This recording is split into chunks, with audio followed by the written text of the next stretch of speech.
Hey everybody, it's Josh Alexander with Orange County Housing Market News. If you are a returning subscriber, thank you again so much for your continued support. If this is the first time you're tuning into the show, this show is all about Orange County real estate.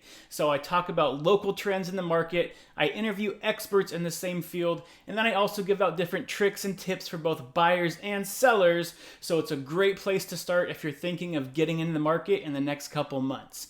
On today's episode, I'm actually going to be starting a new segment, and that's going to be your real estate tip of the week. So it's going to be much shorter format than my traditional episodes, but it'll give you some good advice in a much quicker time frame. So on today's episode, I'm going to be discussing some of the different programs the government has in place right now to be able to help out both renters and landlords to make sure they're either being paid in full or that they are paying their rent in full right now, how to get more information about the programs, and how to figure out if you qualify for them or not. So let's go ahead and get into it.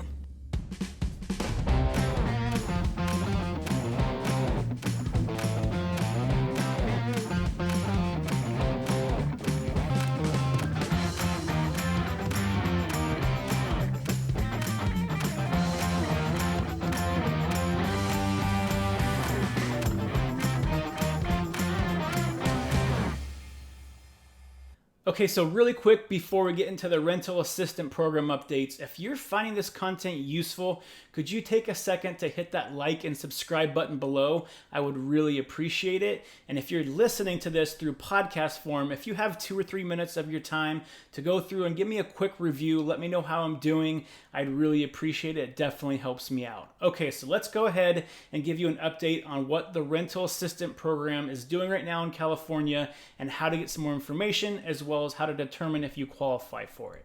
So right now you may or may not know that between California as well as the federal government, there has been $5.2 billion that has been allocated to this rental assistant program. Only about 23% of that $5.2 billion has actually been either paid out or has been allocated to be paid out by someone that's submitted an application. So that's $3.9 billion that is sitting there waiting for renters as well as landlords to take advantage of this to make sure that they are paying their rent, especially the back rent if you haven't been paying it because of a COVID-related issue.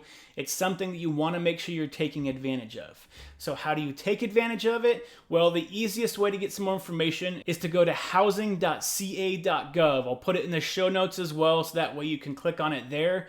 But that website gives you all the information you need to figure out if you qualify for it, as well as a bunch of other information that you might find useful if you are in a situation where you're either a renter and haven't been paying rent or your utilities, because this program is also designed to help out with utility payments. Or if on the other side you're a landlord and you haven't been getting rent, you can go ahead and start the application on behalf of your tenant, and then the tenant will get an email asking them to submit some information to be able to get the application fully approved by the California government. So if you haven't already gone there, make sure you check that website out, because that's going to give you an easy indication if you qualify or don't and how much you actually qualify for. So you will need some paperwork, but it will tell you exactly what you'll need to have in order to submit that application. So everybody's situation is different, but some of the very basic requirements is that, one, you need to be able to show some kind of COVID-19 related hardship to be able to apply for this program, whether that's you lost your job, your hours got cut, something that's impacted your income that's preventing you from being able to pay your rent in full every month. You need to be able to show that.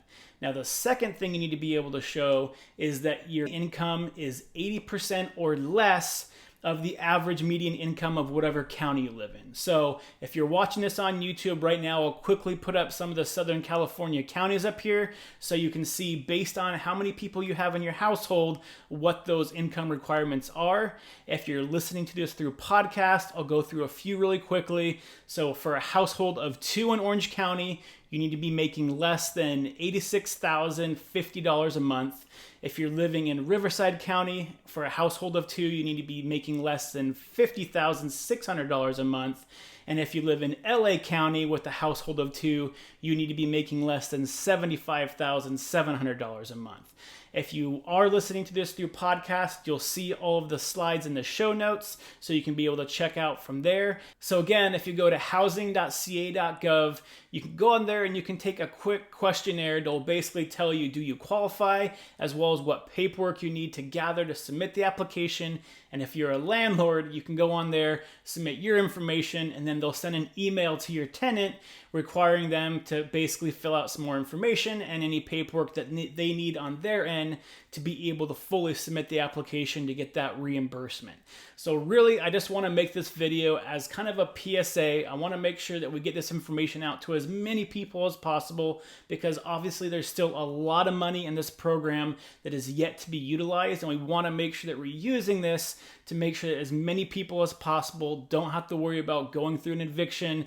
Landlords are paid in full, rent is paid back, as well as utilities. Like I said, again, the utilities is also part of this program. So if you have receipts for utility bills that haven't been paid, you can also submit those as well and get reimbursement for a lot of that. So make sure that you go to this website. If you have any family or friends that are in a situation where this might be useful, please share this video with them, because ultimately we want to make sure that our friends, family, and neighborhoods are taken care of, and that as many people stay in their homes as possible. Now, other than that, that's really all I have for your quick tip of the week. Now, I will say, for a quick market update, there really hasn't been much change over the market in the last 2 weeks since I did my August market update. So you can check that out if you want to. But really, inventory has stayed about the same. Demand has stayed about the same. Interest rates did go up by 1/10 of a point this week, and that was largely due to the better than expected jobs report that came out last week. But other than that, still in a seller's market, still highly competitive, but it is slowing down a little bit, giving buyers a better chance of getting into a property without having to go through 10 to 20 other offers on the same house. So until next time, stay healthy, stay happy, and we'll see you on the next show. Bye.